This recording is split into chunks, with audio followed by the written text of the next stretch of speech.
Hey, I'm Cesar from Café Integral, and we're here at our shop in South Soho in New York. We're going to be looking at the French press today and going over some tips on how to brew better coffee. First things first, we need to heat some water and bring it up to a full rolling boil, which is a bit too hot for coffee. But in the meantime, use that water to preheat your vessel. About a minute to a minute and a half later, that water's in the right place. Moving on to the beans, you always want to buy freshly roasted coffee and either bring it home and grind it yourself in whole bean form or have it ground at a retailer or local supermarket for you. For a French press, we're going to aim for medium to coarse grind, something fine enough to get good extraction and flavor, but nothing too fine so we end up with a lot of silt or sediment in the cup. So we're going to dump all of our grounds into the French press, and we want to start pouring hot water over it. You want to ensure that as you get to the top of the pour, you've saturated all the grounds evenly.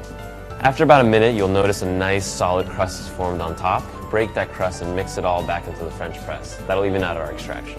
Now we're going to grab the plunger and the lid, cap the French press, and plunge it just below the level of the water so all the grounds are submerged. We're going to let that steep for about 4 minutes. If you like adding milk to your coffee, frothing it beforehand lets you extract some of the sweetness and get better body out of it. When the time's up, we want to plunge the French press, so use some nice even pressure to bring it down, taking about 10 to 12 seconds to get there. As soon as you feel the beans, let off. We don't want to compress them.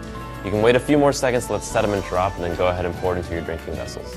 And that's that. Fresh and tasty coffee in about 5 minutes. On behalf of Café Integral and Bespoke Posts, we'll see you next time.